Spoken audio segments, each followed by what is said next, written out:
Oh, it looks great. That's how we start this podcast. No.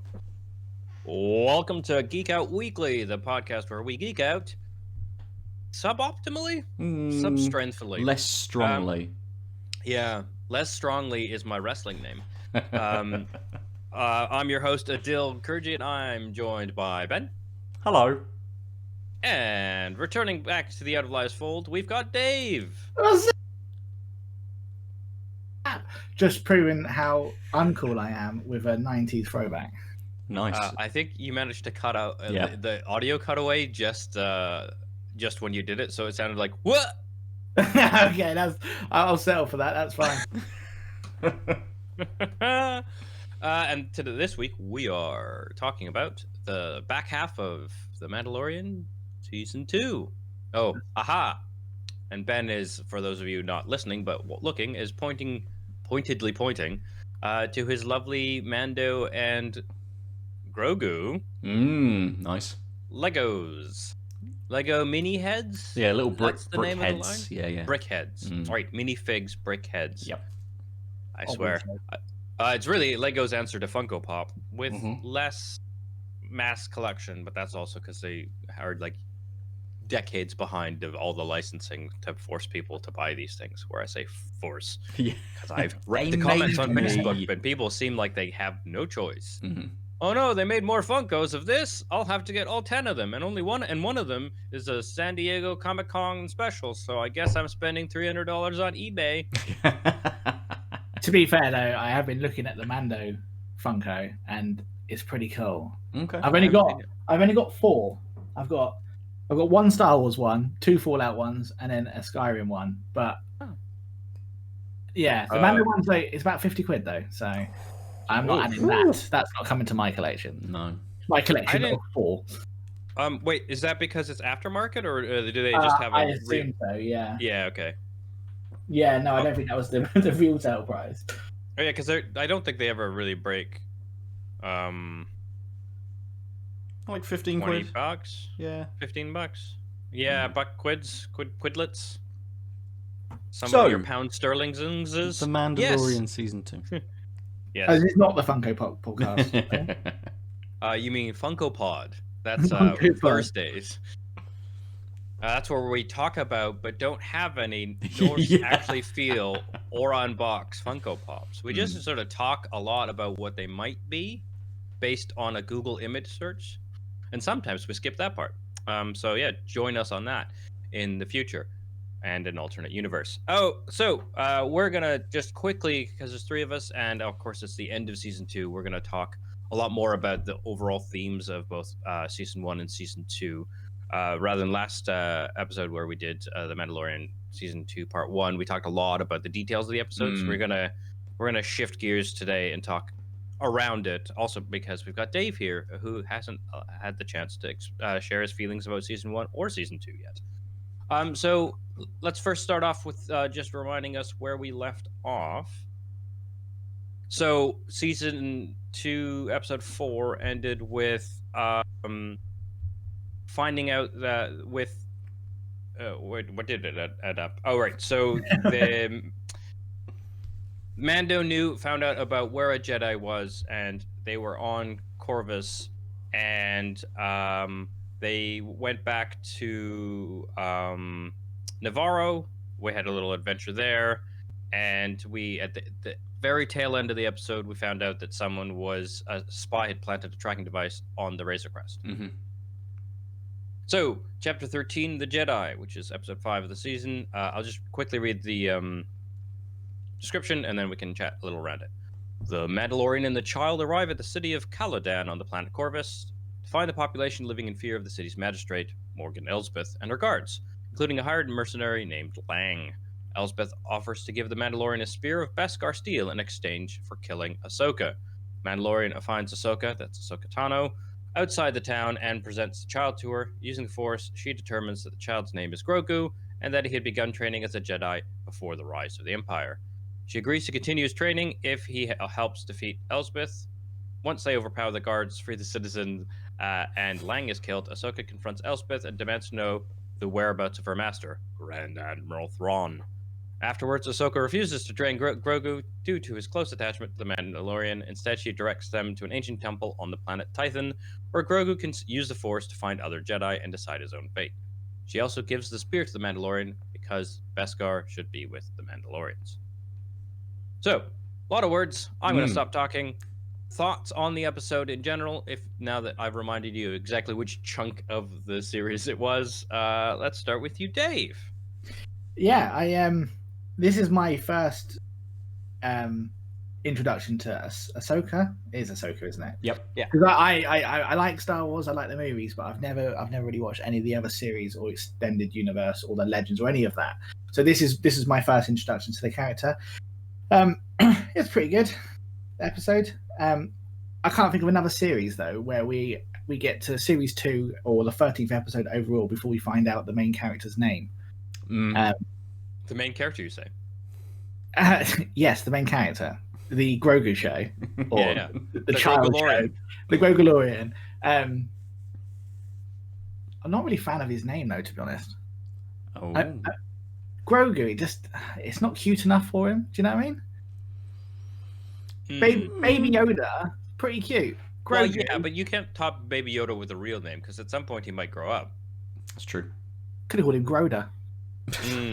I mean, I think maybe, Dave, you just need to give it some time because it might Grogu on you. Oh my god, I'm leaving. This is the shortest return to Outliers ever. No, overall though, it was great. I mean, I do know some of these characters they're talking about, like Grand Admiral Thrawn. I kind of know who that is.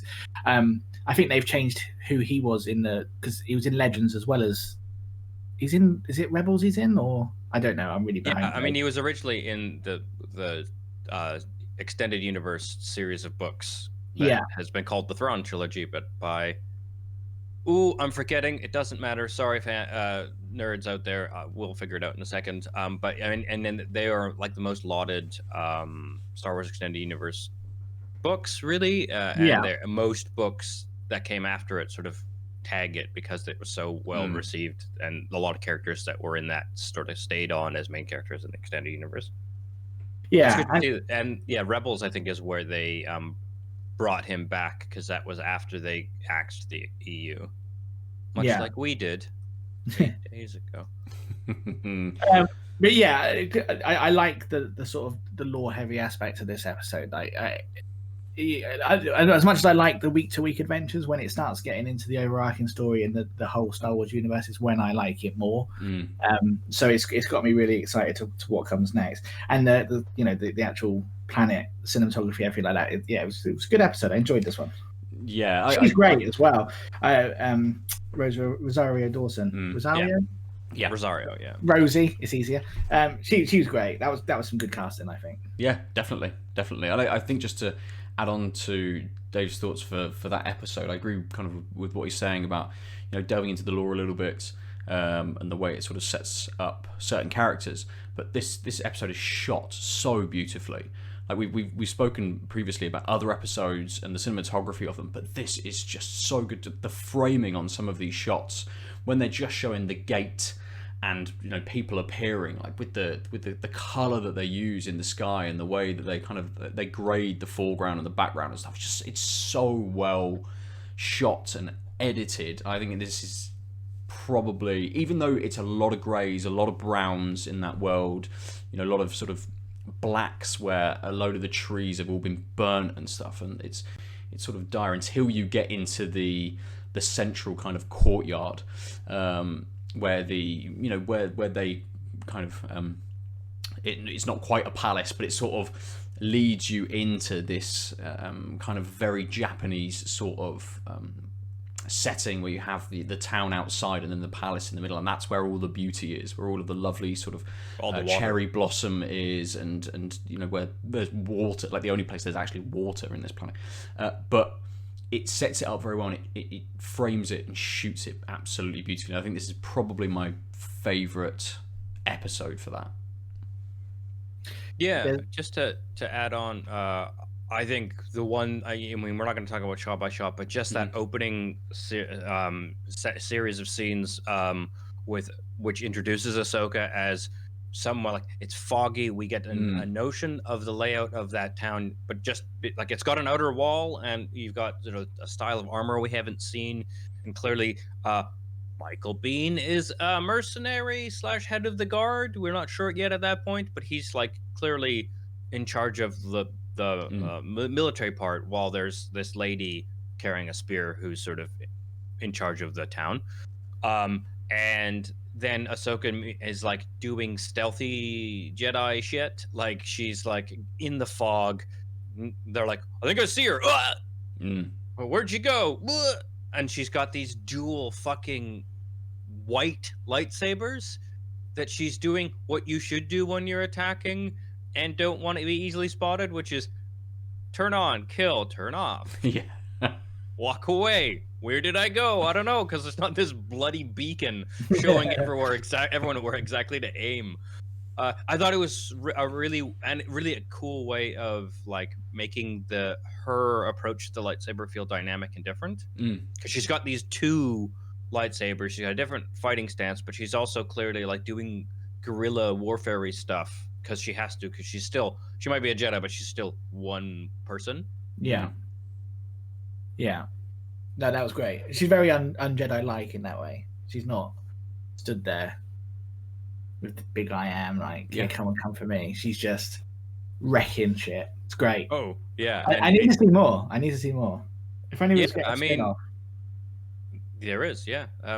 But so the other thing is exactly, like, I feel like the series up until now, this is a really interesting turning point, because the series up until now has shown that the Mandalorian is just one of the best fighters. Like especially like that prison, the episode I didn't really like that much in season 1, but it's like these are people he's all run with. They're all criminals. They're seasoned. They were handpicked for this job, and he just like wrecks them because he's just better than them all. And then you see the way Ahsoka like takes out so many more, like throughout the episode, she's just doing way more than he is.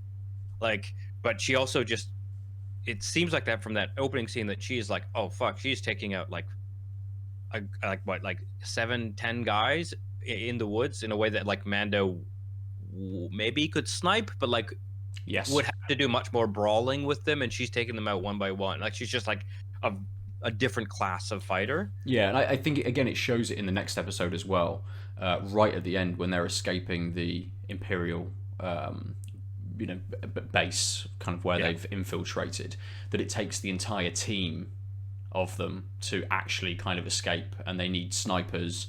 They've got the two of them kind of in the base trying to fend people off, not kind of doing it amazingly, but they need snipers. They need Boba in the ship and stuff. We'll talk about that in a second, but it kind of definitely is highlighted again later in the series to just say like how badass was Ahsoka.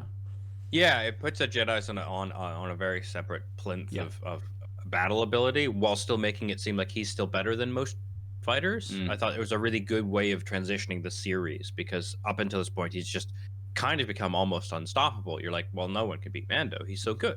And now he has his magic armor, and then it was like so I mean, obviously we're gonna move on from this episode, but like he fights Michael Biehn.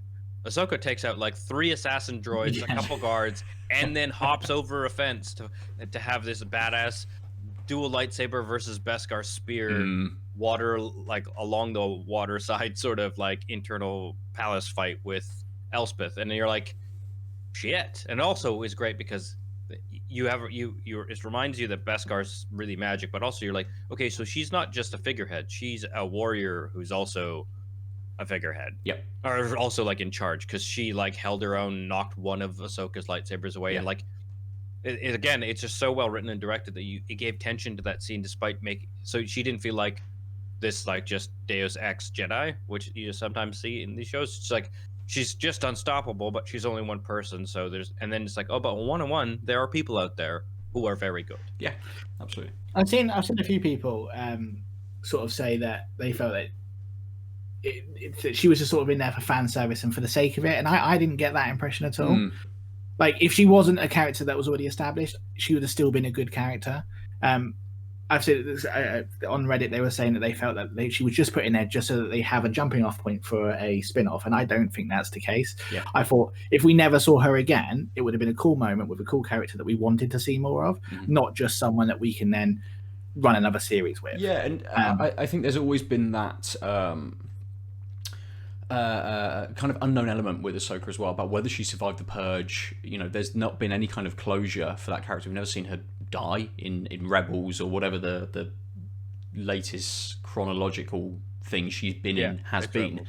And now we know that she managed to somehow survive and is wrecking shit around the galaxy in different places, trying to help people still, still doing that Jedi stuff. So it's a very good kind of reintroduction to her as an older character, but also it does give a little bit of closure, I suppose, on those other shows that she did survive.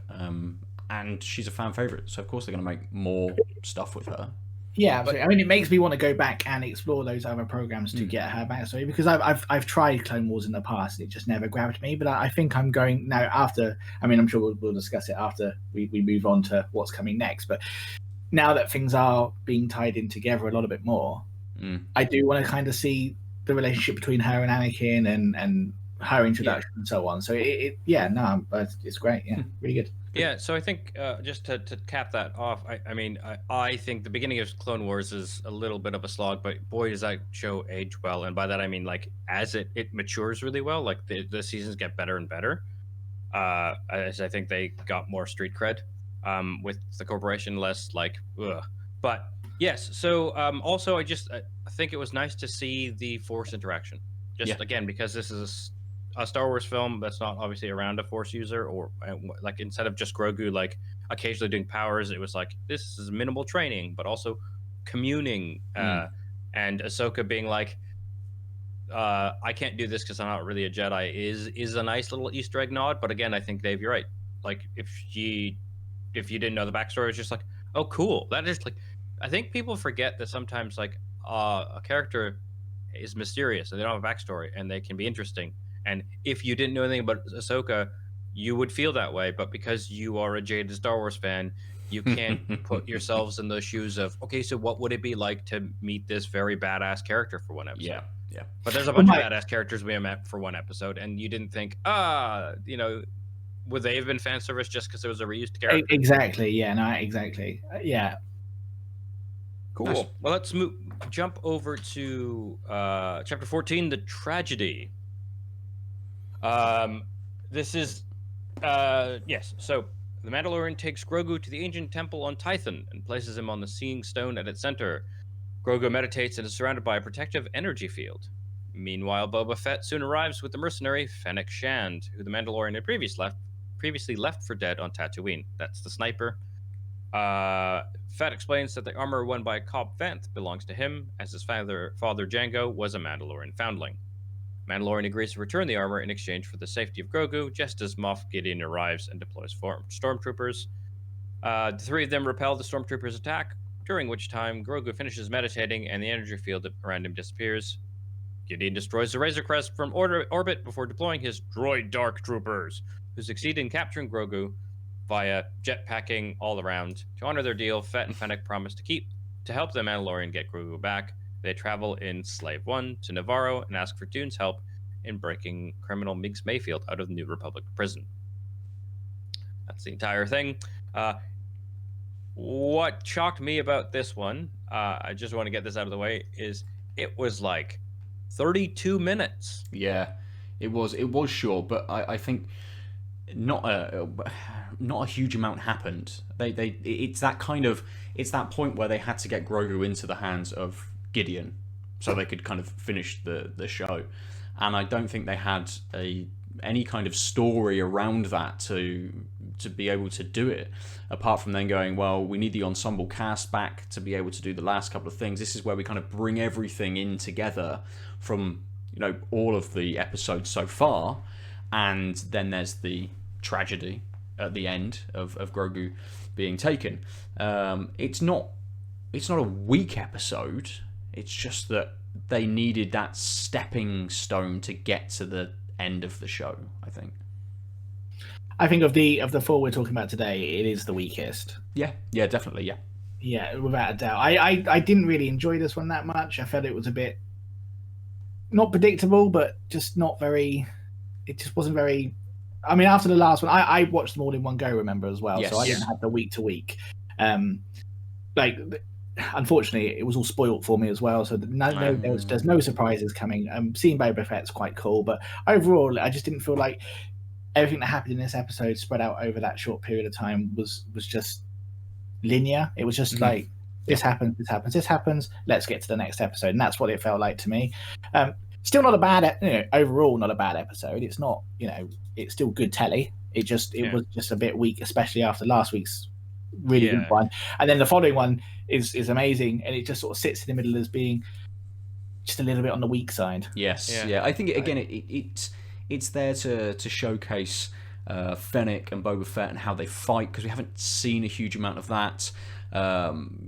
So it kind of sets those characters up in a way that they're going to then be used in the next couple of episodes as well. Yeah, I mean, I think you're bang on that. Like, if you streamed the whole thing, you binged it, you're not going to really be that like, because you're just going to watch the next one and it'll be fine. But on the stepping stone comment, I think that just shows it's bad series design. Yeah. Like, that's just bad series direction, because it's streaming, so you don't have to have traditional TV time slots, but the rest of this like 2-series show is roughly 45 minutes a spot, and then you barely hit 2/3 that. Yeah, it's about 32 or something. 32 minutes, and that includes credits. Like, wow, really? Okay. Yeah, and like, there's no plot. Like, they get to the planet and they have a fight and they lose the fight. Yeah, that's not like, and there's no middle things that could be interesting. It's just like, you're right, it's just showcasing them, and I felt like it's like mostly actually we were gonna have this at the beginning of the next episode or something, and they realized that like the way they were cutting up the episodes didn't really have a good spot on the end of one or the beginning of the other, so they stretched it, and that way they could. This is, I feel, is the most fan servicey, because I agree, it shows Boba Fett fighting for basically the first time, because he mostly just lets Vader do all the work with his dad bod.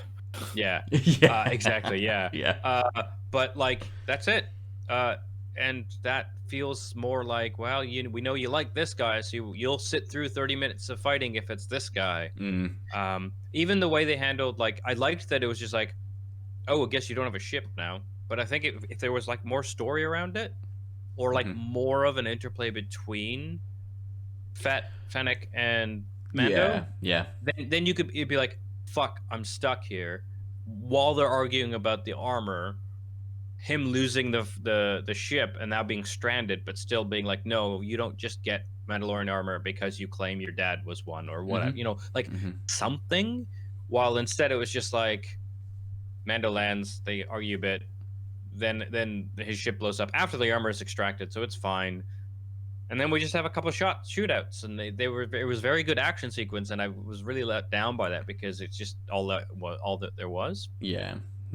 I just to sort of finish my thoughts on the episode, I thought Tython canonically was an ice planet. I don't believe so. But also, we all knew the Razor Crest was going to get destroyed at some point. You wanted it so bad. I know. I hate that ship. I wanted it to just be exploded, and we got it battered and battered and battered in the first few episodes. I like it. I don't know why you hate it. I don't really understand the hate of the ship. I prefer that to Slave 1, to be honest. I've always thought Slave 1 was a bit of a naff. Slave 1 is like, you will get a nosebleed every time. Yeah. It just looks like the most inconvenient ship going, Slave 1. Right? It is, but it looks cool. Does it? Yeah. I like Slave 1. It looks cool. I mean, it's not... I mean, we got, like, I also got this for Christmas. Like the fucking Jedi Interceptor, Anakin's one, but so stuff like that looks fucking cool. Curves and lines of Star Wars ships better than. So I think the biggest complaint I have but it's also why I like it, is like, it doesn't look like a Star Wars ship, but I like that because it's supposed to be one of the reasons why they need it for the prison heist is because it's like old. Yes. And so it's pre-registration or whatever that means, right? Pre-Empire registration. So I like that it looks like a different era of ship.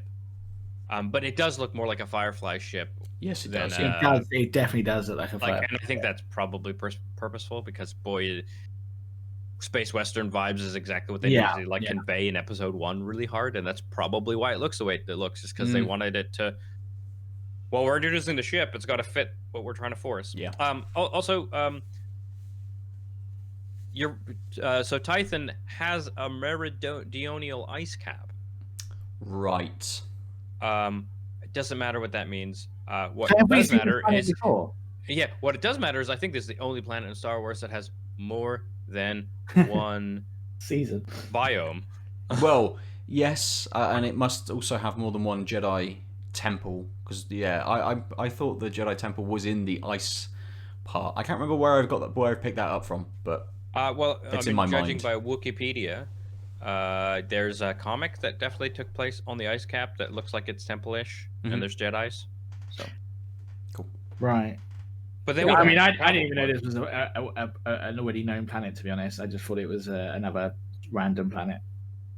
Hey, again, we're living up to the title of the show. Yep. If there's a thing, it might be this. Yeah, no gatekeeping, no actual knowledge. We are weak. Cool. Any last thoughts on that? Not really. It's like there's not a lot. Not really. No. I mean, I'm for me the whole look, Boba Fett back in action also had nothing on me, because I know it's almost sacrilege to say, but he's not a character I've ever cared about. I've never understood the fascination with this 2-bit character that I know he was fleshed out in other media, but yeah, I mean, well, overall, he's just a bit character. Jango Fett had more interesting storylines than Boba ever did. So it just doesn't do anything to me. I'm not, obviously, again, we're going to speak into the future. I will be watching the Boba Fett series, but he hasn't done anything at all up to now for me to care that he's properly back as well. So yeah, kind of just that reveal was just wasted really on me. Guess I think it's a good character though. I'm interested to see more of her. Fennec? Yeah. She's a great actress. She ages the Shield, doesn't she? Yeah. I mean, a little bit typecast because she seems to just play badass women, but that's fine. That's absolutely fine because she is one, so that's great. But yeah, overall, not a great episode. Yeah. Okay, let's hop over to Chapter 15, The Believer. So, refresh with memory. This is the one that Ben was mentioning with the Imperial fights and base. Cara Dune. So, again, we break Biggs Mayfield, who's one of the guys from the prison episode, was broken out of the last episode. Dune uses her new credentials as Marshal to transfer Mayfield from prison to her custody. He agrees to help locate Moff Gideon's cruiser, but needs access to an internal terminal. He suggests a secret Imperial mining hub on Morak. There, Mayfield and Mandalorian hijack a transport carrying the explosive mineral Rhydonium, and they manage to reach the mining facility despite attacks from local pirates. They get Gideon's coordinates from the terminal, but the Mandalorian is forced to remove his helmet in front of others for the first time since he took his Mandalorian oath. The pair are confronted by Mayfield's old Imperial commanding officer, who Mayfield kills when he gloats about the atrocities committed by the Empire in Operation Cinder. Mayfield and the Mandalorian escape with the help of Fennec, Dune, and Fett. Dune decides to let Mayfield go. The Mandalorian sends Gideon a transmission warning that he's coming for Grogu, paraphrasing a similar speech that Gideon had previously given. Let's hop over to Ben. Seems like he's itching to say it. Well, it's one of my favorite moments in this. We obviously don't see Pedro Pascal helmetless very much in this, but when they're having that conversation and you can see Bill Burr's character winding up and getting slightly more pointed with his questions and things, and you just see Pedro Pascal look at him and just shake his head at him, and it's just a nice little, not quite comedic moment, but you're like, it's that kind of moment where you're like, it's going down, right? We know now it's kind of going down, and it's nice to see Pedro Pascal's face and a little bit of emotion, rather than just, we've spoken again before about the way that he holds himself as the Mandalorian and his movement and things like that. But it is nice to have just that little moment of kind of eye contact and the way he, just conveys his want for them not to fuck this up, basically. Yeah.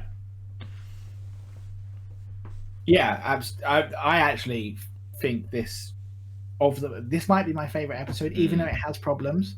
I think any base that can be blown up with one sniper shot has a serious security flaw. That seems ridiculous.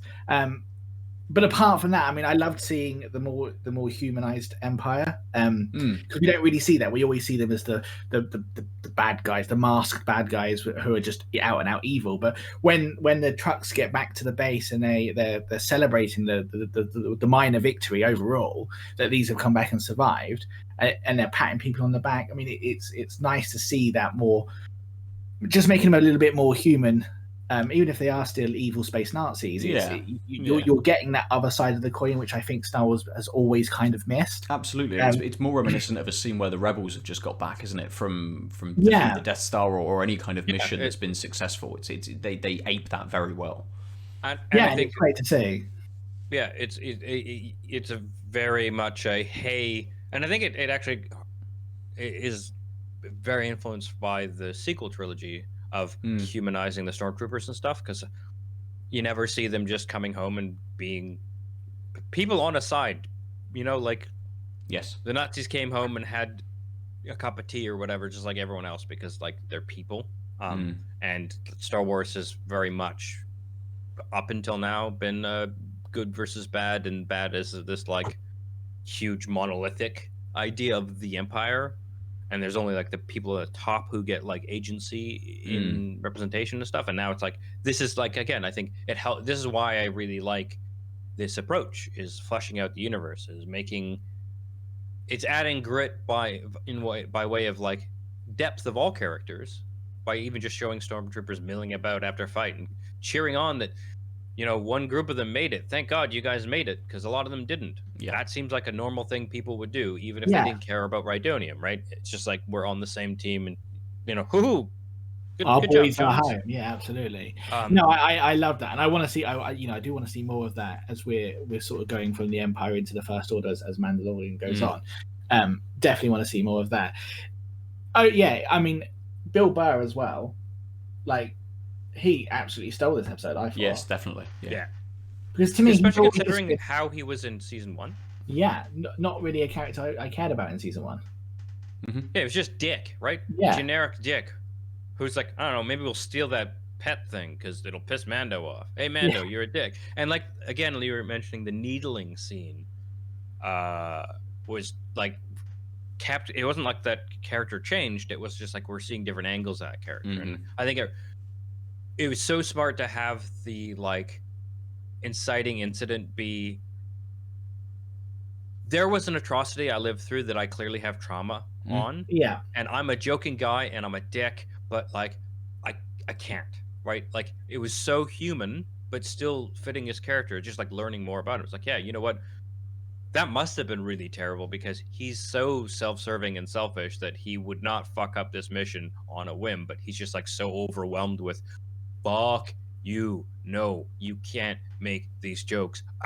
Bang, right? Like, and he shows it really well on his face, and it just, again, just shows really three-dimensional character. I think it's so I really like that. I think the helmet scene I wasn't super on board with, especially the way that it was so casually like, yeah, it's fine, because that's where it felt weird about the Bill Burr character to me, because or Miggs, yeah, Miggs Mayfield, because it's he made such a big deal in both the episodes up until this point about the helmet and joking about his faith and stuff, and it's a big fucking deal, and he knows, because they have history. He knows Mando cult, right? And he's just like, nah, I won't tell anyone. I see why they did it narratively, but it really felt weird. And I think part of it is like, I think if they had treated it more like he had to take it off for the scanner, and you could see, but no one saw it, like he didn't turn and they didn't have eye contact, so there was still that slight plausible deniability of, did anyone, I took my mask off in front of people, but they didn't see my face, which was the big deal he went through with the robot in the end of season 1. And I felt like that would be an interesting callback, but also still, spoiler, when the next time his helmet comes off, is kind of lessened by It that. absolutely is, yeah. And it felt so needless, and it also cheapened Bill Burr's character because it felt really like, and now because he's shot a really bad guy, he's a good guy and says good things, and his character isn't really antagonistic anymore. He's like, yeah, don't worry, I'll keep your secret or whatever. You never took it off. Well, it'd And be interesting to see how he comes back in season 3, if he does, and the way that they then use him. Because obviously, at the end of this episode, Cara Dune lets him go because of the assistance. Which also felt weird. It felt like this is how we get Bill Burr keeping in the universe. But she's like, well, you did a good thing, but also she was real pissed at him at the beginning, and they were asking for help, and he just did the help, but also did the help in a way that really jeopardized the mission because he couldn't keep his gun in his pants, literally. It just felt so weird to be like, well, don't worry about it. Yeah, I mean, I don't know if I want to see him again. I really liked. I think I'm surprised at his acting, and that scene was great. But I'm kind of don't want to see him again now. Sure. Yeah. And if we do see him again, have him come back being an asshole again, because Adil's right. You don't just have a change of character just like that, just because he's got something off his chest. Yeah. He's still obviously a knobhead. So he should carry on being a galactic knobhead. I don't know what the correct term for that would be, but no, if he comes back in season 3, he needs to be another thorn in the side, not an ally as such. Yeah, otherwise you have the problem with long-running franchises where because people like a character, they end up being good so that they get more screen time or whatever. Yeah, I mean, we all remember how well that worked for Heroes and Sylar. Yeah. Right. Yeah, we all remember Heroes. Yeah. All of us. Dave remembers 21, the biggest cultural touch point we've ever heard of. Listen, right, I'm still not recovered from that. That was the best series 1 of any series ever, and then we got... So I think the last third of Heroes season 1 wasn't great, but it had such goodwill from the beginning that you're like, maybe okay, it's a little rocky, but also they didn't know if they were gonna necessarily get renewed. So you get this with like US like smaller shows. But then season 2 happened during the writer's strike, and that's a thing for our Wednesday podcast. All right. Let's. Wasn't that already a podcast at some point? I think it might have been. That's why I paused. I'm like, wait, is this just like an obvious thing that we never actually made, or is this a thing that we did make and I've kind of forgotten? God, I hope so. I'm gonna look back over that. Anyway, let's stick on track. Yeah. Okay, so now we get to the last episode of season 2, chapter 16, The Rescue. The Mandalorian and Dune board an Imperial shuttle and capture Dr. Pershing. They enlist the help of Bo-Katan and Casca Reeves. In return, Bo-Katan gets Gideon's cruiser and the Dark Saber, and the Mandalorian considers helping them to liberate Mandalore. They use the shuttle to get close enough to crash land on Gideon's cruiser, with Fett pretending to attack them in Slave One as a distraction. Bo-Katan, Casca, Fennec, and Dune fight through the stormtroopers to the cruiser's bridge. Meanwhile, the Mandalorian finds the Dark Troopers, barely defeats one of them with the Beskar spear, and ejects the rest into space. He fights Gideon with a spear and overpowers the Moth, making him the new rightful owner of the Darksaber. Oops! The Dark Troopers fly back onto the ship, but are all destroyed by a Jedi who arrives by himself on an X-Wing, and has one metal hand and one regular hand, and is mostly CGI. His name is Luke Skywalker, a Jedi that Grogu apparently contacted on Tython. The Mandalorian gives Grogu permission to go with Skywalker and a blue and white droid to complete his training. Later, Fett and Fennec travel to Jabba's palace on Tatooine, where Fett kills Bib Fortuna and claims the throne. Obviously, it's impossible not to talk about the last scene first, but we're going to try, because I think it's worth talking about how the episode is great, despite that very fan service, but also very well plotted and interesting moment.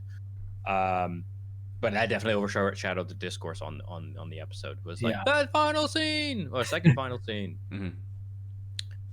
So one thing I did want to point out is I liked that it was.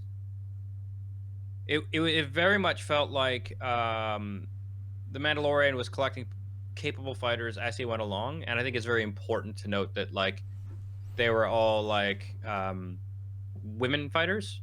Yeah. And it's very clearly planned to have Boba Fett, who just showed he was capable a couple episodes ago, and then with his sniping sort of stuff.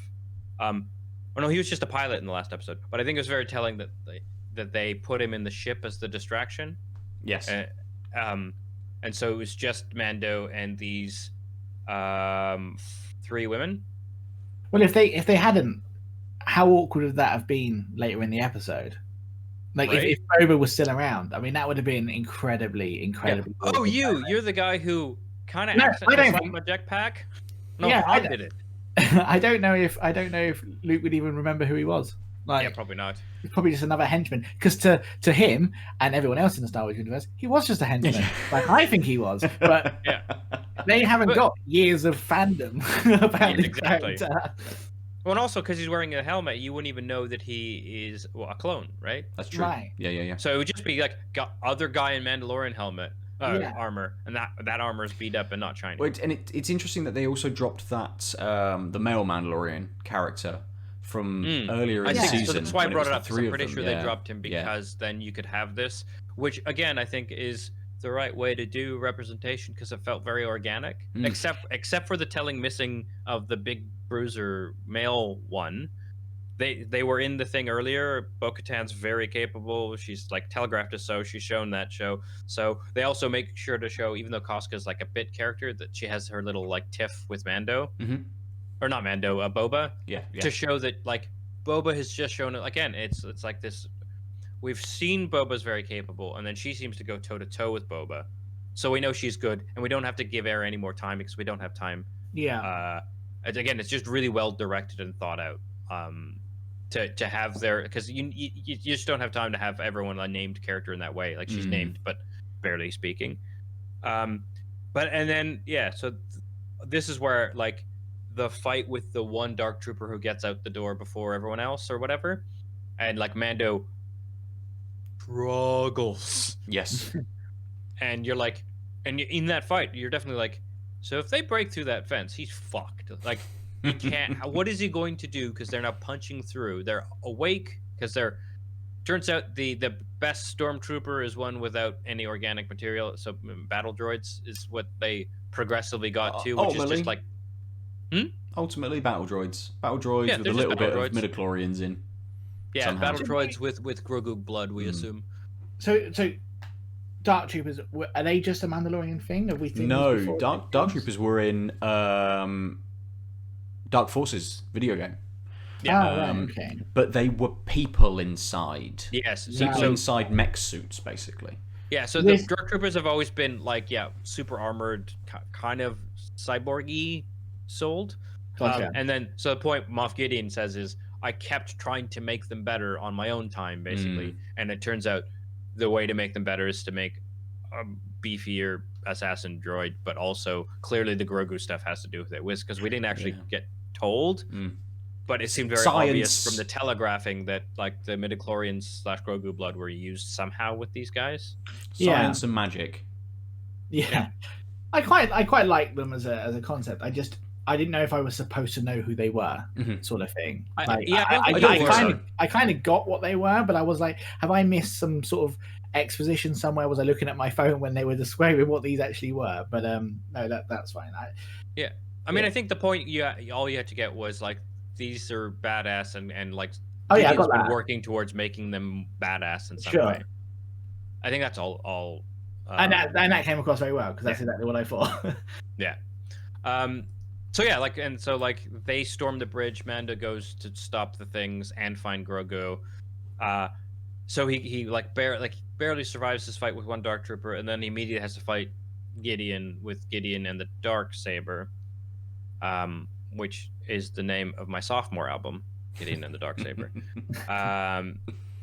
But yeah, and so I mean, what do you guys think of that fight and like the back and forth, sort of with Mando have just been in a really balls to the wall fight? I think for me, it shows that whilst Gideon is, or at some point was a capable fighter, he isn't quite anymore, and maybe he's been out of the field and in command a little bit too long. Doesn't quite have the stamina obviously the Mandalorian does. We've just been in this big fight with a droid. He then fights Gideon. He can just keep going and keep going and keep going.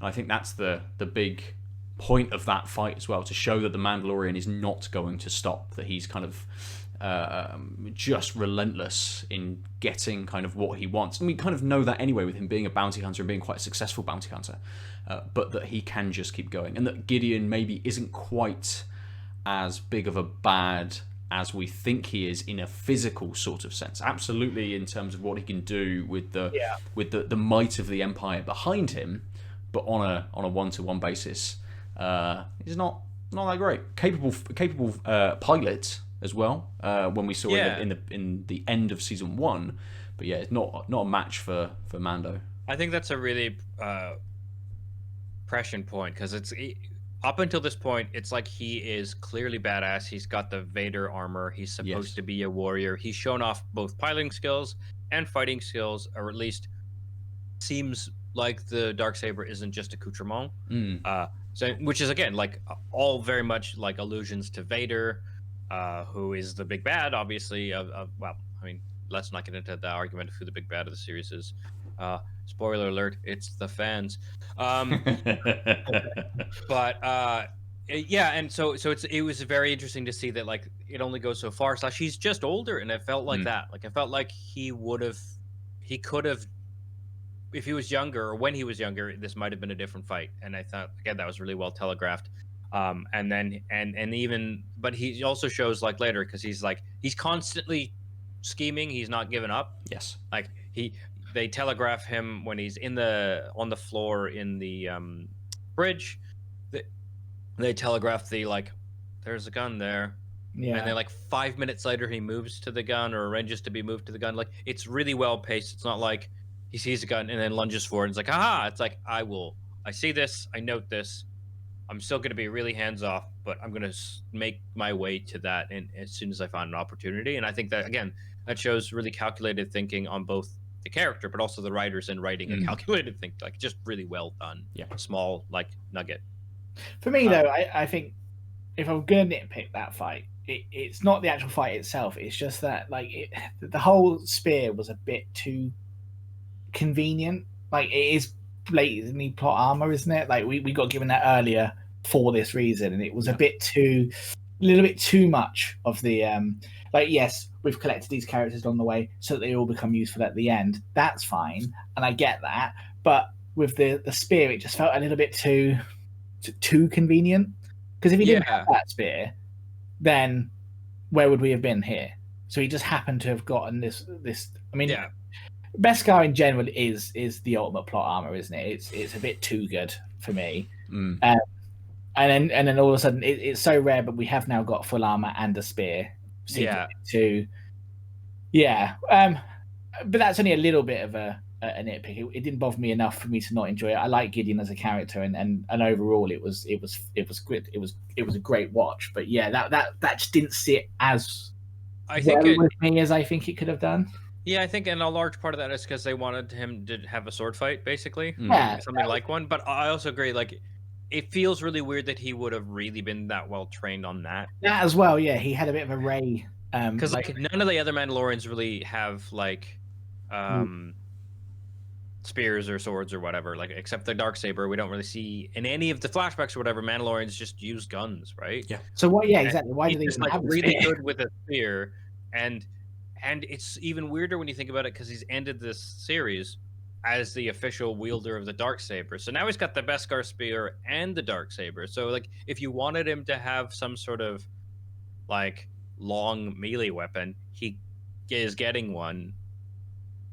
So yeah, the spear feels very much like a very convenient for fight design, fan servicey thing. Also, I agree. Like I would have loved to see him try and fight by like having to use the Beskar on his body to block the saber repeatedly or stuff, instead of like a couple hits, because he wasn't quite as good. Yeah, I mean it doesn't detract how. No, I'm done with the series after that. I turned it off, didn't you?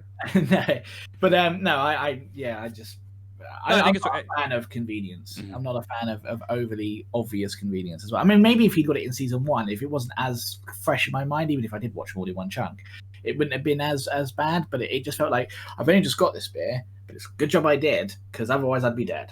Yeah. Yeah. But I mean, I think that's really important. Like, one of the reasons why I really like this show is because it's down to Tython or whatever planet it happens to be. Like, it feels more grounded and real, and a lot of that has to do with fewer of those like Deus Ex convenience plot points or things. Yeah. The Beskar armor in general, I already felt like now, like, it used to be like when he started the series, he had to dodge things, and he was good at dodging things. And then I think to show off that the Beskar's magic, he just gets hit by more things. It's like he's actually functionally become worse. Like, if you really think about it, he's like, he used to not get hit by lasers. Now, luckily, he has this armor because he keeps getting hit by lasers. Yeah, there's those moments on the capital, not quite a capital ship, but a cruiser ship, isn't there? That's got all the weapons on the water planet, and he essentially just runs forward with those grenades to throw at people. He's like, well, I can just get hit by blasters constantly. Yeah, but also I feel like it sucks because it's blasters. It's not clear what the concussive impact of a blaster bolt is. So like, when you get shot wearing a bulletproof vest, it still bruises because there's still force that's being spread out of the plates. And here it seems like it pings and he goes, oh, it pinged me. But then he's fine and there's no real repercussion to not, well, fuck it. I might be the world's best warrior, but I'm just going to run into your bolts because unless you hit that one patch on my leg the wrong way, it's all going to bounce back and apparently I'm fine. Like, I would have loved to see like someone with a big gun hit him in the leg and his leg not be permanently injured, but it like take him out, or just some notion that the Beskar armor prevents him from being like laser beamed to death, but still did some damage. Again, it feels less in line with the way the stakes had been previously. Again, it felt very much like he was in peril. Yeah. But very good at avoiding peril, and now it's like, well, Beskar. Yeah, I mean, if he just had half Beskar and half normal, that would still work. I think that's what I thought they were going with. I thought when I first started the series, I thought this is a man trying to get a complete set of armor, but that just didn't really pan out like that. I think if he'd had a helmet and an arm guard and maybe, I don't know, a hip plate or some steel Beskar tapped boots or something like that, it would have been great. But to have the full armor, you're right. It has. I think there's one spot that isn't on his leg, but also that's what really pissed me off about the jetpack. He earned his jetpack, but he also earned a Beskar jetpack for like. It felt again. It's about like it makes it feel unearned. All the other stuff when it's like, oh, actually, it's super rare apparently, except not really. So like, actually, when he got that first, like, how bad was he before the series started that he only had a pauldron? Because he just keeps swimming in Beskar. It's not that hard to find. Yeah, everyone seems to have it. And like I would there's no reason not to just give him a regular jetpack, except you want it to be just as shiny. You can polish a steel one. It'll be fine. Yeah, but it would have to be two-toned. It's like, we'll just costume department will save some time. But yeah, so anyway, we talked about all the fights, I think the Darksaber reveal, and then we'll go into the Luke. So Darksaber reveal I thought was a really cool plot point, and that is you to gain ownership of the Darksaber, which is the signifier that you are the rightful ruler of Mandalore, according to the lore, is to beat the current holder of the Darksaber in combat. You don't have to kill him, boy, do you have to beat him. So who's policing that though? Well, so this is sort of what they touch on when she's like, wait, why do you have Gideon? Because Gideon was supposed to be on the bridge. Like, oh, he was totally holding Grogu hostage. Here's your sword that you wanted. And she's like, I can't. And then that's like the one thing Koska does, right? It's like, you can't just have the sword. You must earn the sword, or whatever her line is. She needs to get over it, if I'm honest. She just needs to be like, all right, cool, cheers. Right. Yeah, and so Gideon has a bit of a, I think it's Gideon, right? Someone points out that like, it's not like the sword is magic. It's that the what gives the sword the power is the legend. So if you betray the legend, you betray the power. You don't get it anyway. Basically, if it comes out, which, I mean, unless you murder Gideon and Casca on the spot, really, like someone might accidentally, like, drunkenly say a thing at some point in time. Like, you will not get. You want this to unite the Mandalorians under your cause to retake the place, and this is a legend. This is myth. This is like has cultural weight, but the cultural weight is because of this sort of thing. And so yeah, but you can see her point of view, which is the point I'm doing this. So I agree, like the odds of it being found out in a way that would go against her are really low. But of course, the whole point is she thinks she needs to do this to have this thing to rally the troops, because she thinks she needs the Mandalorian culture to help push her up, because that's how she can get people together. So then, if that's the goal, I can't doing something that could potentially break that and break that forever. Because not only would the legend not be enough to galvanize them, but if they found out she lied about it, she will never lead them, right? Yeah. It's just a little bit too Harry Potter for me. Yeah, but I think that's what legends are, right? Yeah, okay. I'll let them off. I will let them off. Yeah. So I thought that was in character good, but obviously like rationally stupid, unless you start thinking about, like I said, how if it came out, not only would people not follow her, but they probably never would, because she betrayed like their culture and used it to her own advantage, and that's really risky. If we had elections in the UK, and the only way you could become prime if we had elections in the UK, did I fall asleep and wake up? All right, all right. Could have worded that a little bit better. But if the way we elected our next prime minister was the previous prime minister had to be defeated in combat, I probably would respect it more. But like Boris versus Theresa May, I mean, I may even be more on Boris's side. So maybe I am completely wrong. If Boris had won in combat with Theresa May, maybe I'd be more into Boris. And so I take back everything I said. I take back everything I said. I completely understand now. I just didn't have it put into my head. To be fair, the way that Theresa May was fucking about, I think everyone would be behind anyone.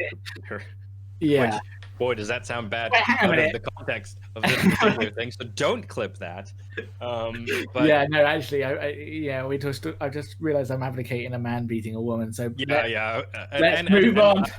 A younger man and an older woman. It doesn't track. If anyone's wondering why I'm not on the Outer Lives podcast anymore, you may have just discovered the reason. It's why it had to stop completely.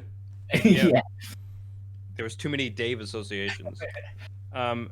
So I mean, okay, so let's move on from that. I think that was a really interesting points about obviously foreshadowing in the next series, which once we talk about Luke, we'll go on to our thoughts about the rest, and that will be our time. We're almost an hour.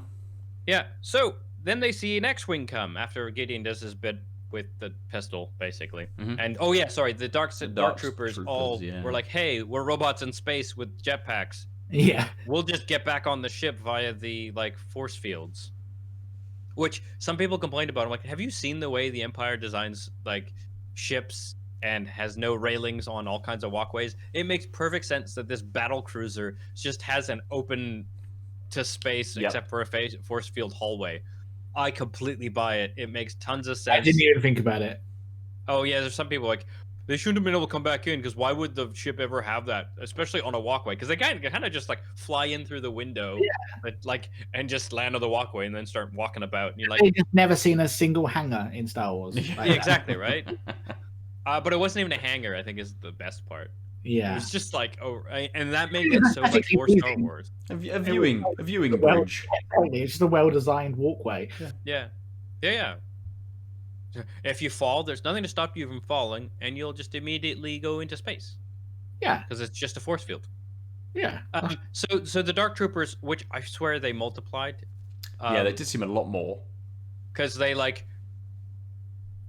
march towards the bridge and then start punching the bridge doors, which they've put the blast doors in, and it looks like all of them are there to me, because there's like 20 in rows of 2. Yep. And then this guy lands and just starts going through them, and he goes through as many as I thought were the total, who are just like in and around on the way between the hangar and the on the bridge, and dude's in an X-wing. Dude's got a black cloak with his hood up. Dude has a green lightsaber and one metal hand, and like as these things are going, you're like, wait, really? No. It's how I said it to when Kim and I were watching it, because obviously she doesn't quite have the same connection with Star Wars that I do. So as soon as the X-wing came in, I'm like, is it going to be Luke Skywalker? No, it can't be. Like, and then when he gets on, I'm like, holy shit, they actually brought him into the episode. Yeah, so it's like into the fight. I was like, how are they gonna Luke the Luke? Because like this is what, like, it's supposed to be 10 years after Return of the Jedi or something like that. I thought it was only 4 or 5. Oh, is it 4 or 5? Yeah, but I mean, like, clearly you can't use. Oh, sure, yeah. I just meant like, how are they gonna do it? And, they did it. Yeah, and I thought again, this is so I sort of hinted at this with the Ahsoka stuff, but like, boy, does he just carve up these troopers like they're butter. And again, it's like, yep, Jedi, completely different. And I think it's not needed to have these Jedis be like exponentially better than everyone else at fighting for the Mandalorian to work. But I think it shows that like it's like each part of the greater universe, and the Jedis are these because they're magic people with magic powers. They just will be better than everyone. Sure. And this I think they handled that really well, but also why it's important not to have too many scenes with Jedis. Like this is the grounded space western. You can't have the magic mystical warriors. So I thought they did it really well. Also, I mean, it's Deus Ex Skywalker, which we've seen many times before, but I think it works really well because this is the Luke who beat the Emperor 5 years ago or whatever. Mm-hmm. This is the Luke before he starts the school, or maybe right beginning of the school. And this is the Luke who, like, the height of his power and hubris, right? Like the whole point of in The Last Jedi is he realized he was being hubristic and wanted nothing to do with those, and he like fought his ego and his doubt and pride and all those things that were in his attack on Kylo, right? His fears.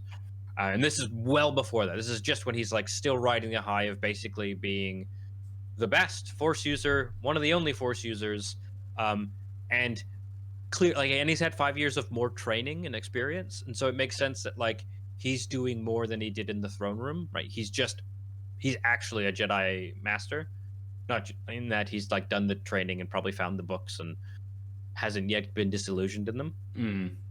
So I wish I shared the shock of seeing him, because yeah. I mean, I watched it more in one go, as I said, but not in one sitting. But I deliberately timed it so that I could watch the last episode with no spoilers. So I watched it the next morning, and as I sat down to watch it, I got a notification on my phone from Google News saying this is how they brought Luke Skywalker back for the Mandalorian finale. I was literally loading up Disney Plus. Oh, man. I've never had a Google News notification before either. I'd only the night before I'd reset my phone because it was playing up, and it obviously reset my notification preferences. So it just couldn't have happened any other way, and I was absolutely devastated because it was so, it was so clear in the headline that he comes back. So when I see the X-wing, I know you're just immediately all of that aside, I still got such a buzz out seeing it. I mean, even if I think the way they done it, the CG itself, the deep fake, almost deep fake, isn't it? They haven't quite got. So I mean, not to cut you off, but I accidentally did, so I guess I'll keep doing it. But I think but when you said deepfake, that's what really shocked me was deepfake / fake app. They do it way better than this. This was exactly. You can watch a video on YouTube of a comparison between here it is as what it was live, and this is what it would be if we'd done it through deepfake. And the deepfake looks more lifelike. There's more life in his eyes. There's more life in his face, and it does look better. We've also it looks worse than what they did in the movies as well. Like we know LucasArts has the technology / Disney, right? Because they used it, and it's like years and years ago, I'm sure it's aged better than in my head. The stuff they did in Force Awakens, Yeah, with Grand Moff Tarkin and Leia, but like, that boy, was did that look janky. that Like was it looked one. real But as bad. well, like we've all seen those like side by side images of a young Mark Hamill and Sebastian Stan as well. And Yeah, Sebastian Stan's part of the Marvel universe. He's already kind of employed within Disney. I don't get why they didn't lean into that. And I know Mark Hamill came back and he played the character, so he maybe didn't do quite so much of the action stuff, but the all of the dialogue and being stood on the bridge of the ship, like that was Mark Hamill playing the character. Yeah, they did the dots and the face cap. Yeah. So I just don't get it. Why we're at a point where that torch could be passed. absolutely. But I mean, I think that's the Disney Corporation being very afraid of the fans. not like they well the fan well like fan service and what's known, right? It's mostly like, we know people like Mark Hamill. If we change things up, we also know we have bad fans. But it's just the safe route is people didn't really mind when we and full CG'd. And I actually think one of the problems is I suspect, knowing what I know, the little I know about the technology, is that they did face capture and on an animated model of young Luke, while with the other ones did they do face capture of a different actor, or did they just animate them? don't know. Well, now I said what I know about limited I know about the technology, and then I realized I can't remember. It doesn't matter. It feels there was an actor on there that they put Tarkin's face on. That's how they did Yeah. Tarkin. And I thought Yeah. Tarkin looked fine. A little bit. it's not who kind of looks like Tarkin, and Yeah. so it's really bizarre. Leia that, not so much. I didn't think yeah. Leia worked as much in the end of Rogue One, but both of them looked better than Mark. I love Mark Hamill, but absolutely should have recast him. Yeah. Especially now, I don't feel like we can see much more of him in the future if we do carry on with the Grogu storyline, which we can't just leave it there. So I assume we're going to see them again at some point. Yeah. Recast him so we can have that new Luke Skywalker. And hey, I would like to see more Luke's, not necessarily his own series, maybe a limited series. I don't want to see a limited series of, shiny-eyed CG Luke. I want to see Sebastian Stan would have been great, but there's so many other people they could use. Yeah. You don't even have to have him look that much like him. We know it's not real. We can have another actor. So that's the thing that Disney's like very bad at, is trusting in the fans / the audience. Yeah. So that's what I mean by like the safe route is to do that, because that's what Luke looks like. It's like, like people have been watching films, etc. for ages, and all of Star Wars is suspension of disbelief because midichlorians aren't a thing. But I mean, even in the Marvel movies, it's the same sort of thing, right? You see a lot of these like really simplistic choices that I think are just like, well, we don't want to confuse the audience. And you're like, maybe the reason we like these shows is that they have depth. Yeah, I think they just don't have enough credit to their audience, because the younger audience are probably not going to know who he is. They might know who Luke Skywalker is, but they're not going to know who Mark Hamill is. You can do that. That's fine. And the people like us who do know who he is also understand he's old. I love him. Yeah. I love Mark Hamill to bits. I think he's an amazing. He's such a funny character, like as he is now. Yeah. He's just not a Jedi anymore. Give us another Luke. It's fine. I'm sure I don't think he'd mind. Oh, he's not gonna be like, no, I think he's been on record on stuff like that. I think, or like retweeted stuff that seemed to indicate that. We got another Han Solo.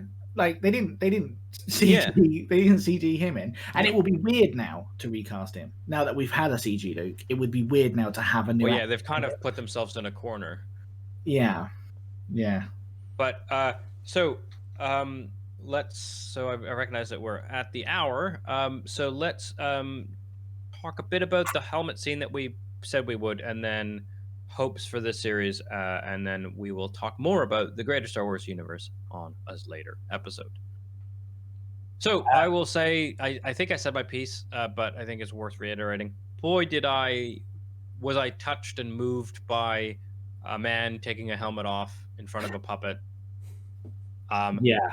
In retrospect, it would have worked so much better if we hadn't had that scene in the previous episode. Yep. That again didn't need to be that dramatic, and also again because it was sort of brushed aside. I already felt like it felt like that was really powerful in that episode, because it's like he loves Grogu so much that he's just like, nope, doesn't matter. Gotta save Grogu. This thing that's been brainwashed slash drummed into me, and I've been following since I was 11 or whatever. Done. And that was powerful, and it was a little weird that it was not acknowledged in the episode by the character that should have. But yeah, cool. So then they made that scene kind of worse because they tried to make this one a big deal, and this scene was worse because that one was there. And I felt in the season there's this weird tension about his helmet that just doesn't need to be there, and it sucks because it's so well done. Both Grogu just going and reaching, and you can tell, quote unquote, that the character Grogu knows he's saying goodbye and has a sense that this is a big deal. So he finally gets to see, because you have to remember his father figure is man in shiny helmet. Yes. Which I also kind of wish. I mean, he's got the Force, so he could probably tell if it was someone else. But I kind of wish someone else grabbed his helmet at some point, and he was like, "That's my dad. Let's go adventuring." Yeah. I thought the scene was. I loved it. I mean, I didn't cry, but I got choked up. It was really well done. Like you say, shiny helmet, little puppet. To make that emotional is impressive. To the point where I showed my wife and Imi, my daughter, she's 5, show them the scene the next day on YouTube. Just they haven't seen the series, they're not interested in Star Wars. Yeah. And Imi cried. She had no context to the scene other than he was saying goodbye to his daddy, and that's what she was upset about. I mean, when did that air? We're doing this now. It's been a couple of weeks, hasn't it? It has, yeah. It was before Christmas. Last week of December. Oh, there we go. 2 nights ago, 1:30 in the morning, I think it was, Ibby came into our bedroom bawling her eyes out because she had just remembered the little green gremlin crying about his daddy. So obviously that just is a testament to how well done that scene was. It was so emotional that you don't even have to have the context of his helmet for it to have been so absolutely fantastic scene. I thought. I can't add anything to that. I agree with what you've both said. Yeah. Awesome. So we know that there's something in a Mandalorian spinoff with Boba Fett was the end of the series, which was odd. The stinger pre-credits kind of thing. But what are you guys hoping for this show? And then we'll wrap it up and walk away for another week. I think it's quite quick for me to comment because I don't really know. I had this idea at the end of season 1 about what I wanted from season 2. You know, there was that holdover. There was Moff Gideon was this big bad. He's still around after the X-wing had crashed. We knew that he was going to be coming back. TIE fighter. The nerd. Lack of nerd cred there. Ship. Black Empire ship. And obviously, Death Star. Yeah. And obviously, Din Djarin had his quest to get Grogu somewhere. So we knew what sort of season 2 was going to amount to, and kind of my thoughts were more on how they would present it, the serialization of it, kind of how I wanted it, the beats to be. With the third season, I've got no idea what I kind of want from this. I'd like it to be similar in that we have a couple of kind of standalone episodes that take into account the entire journey, that there is some kind of overarching thing, but they can almost not reset it, but they can kind of start that next chapter. Really, you know, seasons 1 and 2 are together as a story. They can kind of start again, and whether it is a bit of a jump in time, and there is some kind of connection back with Grogu and the Mandalorian, what they're going to then do with what's her name, the Mandalorian chick who wants to be the queen ruler of Mandalore and bring everyone back together. Bo-Katan. Now Bo-Katan, yeah. And we've got a little bit around that as well. So there's kind of an inkling of what might happen, but I just don't know. Just don't know what I want from it next. Just more cool stuff. How about yourself there, Dave? I don't know if Disney's at that point where they're gonna let Baby Yoda go. He has been such a big part of the show. Like I said at the beginning, you know, when I jokingly referred to it as the Baby Yoda show, the Grogu show, he's a big part of it. Mandalorian may have the title, well, a little, yeah, but Mandalorian might have the title and the marketing has been around Baby Yoda a lot. Yeah. So for Disney, they're not the. It would be a big risk to cut him out of yeah, the show absolutely. entirely. For them to then just to, I mean, that's why I'm not entirely convinced we're not going to see another version of the Razor Crest. Disney likes to sell toys, and that is a popular toy. And the ship, but they could sell a different one. Sell a different one, absolutely. Whether I want that though, I don't know. I kind of want to see a little bit more Grogu. I'm more interested in where the Moff Gideon storyline and that goes as well. Yeah. So yeah, I'm with Ben. I really have no idea where we go. There's a little bit around, maybe, we don't know what Luke's up to, whether he has to bounce around a bit and he just gives the Mandalorian a quick call and says, can you just come on and hang out and just come and just look after the kid for a little while, please, and then they go on. I've got this troublesome student that's causing an issue. Do you mind looking after him whilst I deal with it? Yeah, I mean, we're a few years out from that, but I think that's a good point, which is one of the things that people immediately figured out was, if Grogu joins the school, we know that Kylo kills everyone at the school except for the Knights of Ren. So either Grogu is a Knights of Ren we didn't notice because, boy, he's small and they weren't in the brief times we saw them. I would love or Grogu gets murderized by Kylo. And so I suspect that's a very good indicator that Grogu doesn't stay in the school or doesn't stay. Like, also, I think the Ahsoka episode in like retrospect is. So remember, Luke is like at the height of his power, but he's also just as aware as Ahsoka of like the dangers of emotions that his dad went through. Yes. Although he's more prone to like someone redeeming themselves that way because that's what his dad did.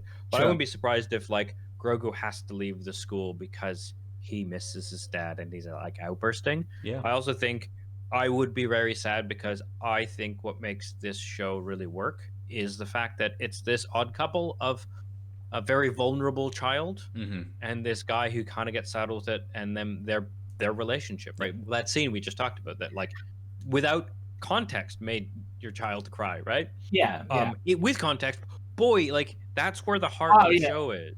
I really will show her that properly in about 5 years when she can emotionally handle it. Yeah. But like I think if they cut the child dynamic out of the show, it will suffer a lot. And we might get the first couple of episodes where it's just the Mandalorian or something, but then they roll it back around to include him. The one thing I will say about this season that I didn't like was one of the reasons I really liked this, like season 1 especially, obviously, because I'm critiquing season 2, and that's how that works. Is that it is a weekly? It was like a weekly. It was an homage to serial westerns and kung fu films, and a lot of that is roving warrior one-off episodes, new locales. Pretty, etc. And this season had way less of that. Like even when we went places, they were part of the bigger arc, so it wasn't the serialized sort of new adventure thing. It was like new place thing, so it felt similar but not quite the same, because it was like, yes, we went to that planet and had the fight with the real weird guys who hated the mining ships, who in retrospect they were attacking Imperial people, and the Mandalorian killed a fuck ton of them because they wanted to blow up an Imperial mining car. Oh, you were the bad guy there. Yeah. Didn't get to talk about that because of time, but like those things, you couldn't get the sense of those characters because that wasn't they visited a mining planet and had and tried to help people or interacted with the people. They became very much CGI like literally just CGI action figures for the episode. And I think the series 2 lost something that was really at the heart of the show, which is that these were like a lot of bottle episodes, right? You're like, go to this planet, do this thing, and like when he's a bounty hunter, there's a good reason for those things. When you're when the Incredible Hulk TV show, he was wandering from town to town because he had to wander, but then he'd bump into problems and try and solve them. Like this is it. The show is very much let into those tropes, and they kind of let go in the service of plot. I think that's why I really did. One of the reasons I disliked the 30-minute episode was because it was like it made it very clear that like these new locales are just to service the plot, and they aren't doing the thing for the episode isn't for its own sake. Yeah, and that episode was very clearly that. So I'm hoping / predicting that Grogu can't stay with Luke, and if we don't get Grogu back, I'll be very sad. Just give us a spin-off of him eating each week. Just 10 minutes, a 10-minute clip at the end of each episode of him just eating a new food, and I'll be happy with that. We'll get back into the debate about eating live sentient beings and things again. Oh man, let's not talk about that now. Yeah, boy, do I miss him meeting frogs though. That episode, the Seven Samurai episode, where he gets taught not to eat frogs by the children, is so adorably sweet. Yep. That moment, great. Cool. Well, I think that will wrap us up for this week. Dave, welcome back to the fold. If people wanted to know more about your thoughts on the internet at all or anything, how would they find you? They wouldn't really. I don't. Yeah, really that's what I was wondering. I don't really do anything anymore. At the minute you can't. Tough, but maybe on outliers.net soon. Maybe. Ah, yes, where we all have other podcasts, videos, articles, etc. I just wasn't sure if you had a Twitter you wanted to share. I do, but I don't. I mean, the only tweet I've done in the last 12 months was to tweet the Leo Jones from the airline TV show from the 2001. So yeah, fair enough. So if you're into that, just look for Dave on Twitter. We're Out of Lives Net on Twitter. Mm-hmm. Outoflives.net is the website aforementioned. Where, of course, if you're not watching us live on Twitch, we're Out of Lives Network, twitch.tuvalu/. I'm at the Omniarch on all of the things except Twitch, where I'm the_Omniarch for reasons of someone squatting on my name. And Ben is at Nova_47 on all the things. No, just one thing. Just to guess which. So we normally record Geek Out Weekly on Mondays at noon as a lunch hour thing. Tuesdays at noon, I do a first look of a new show on Twitch. First Look Tuesdays. Ben does his Wednesday lunch hour. Well, we're very lunch-oriented network these days. Lunch hour, look at a game, play through a game. Hey, Ben's got an hour to play a game. Join him on Wednesdays on Twitch. And Verdari's got his 10:30 p.m. Insomnia streams where he plays games late. On Friday nights. Yeah, on Friday nights. And then we sometimes have bonus streams otherwise. That's it for us for another week, which was actually quite strong, thanks to Dave joining us. Absolutely. Strong Dave. Strong Dave. Thanks a lot. Bye. Bye. Ciao.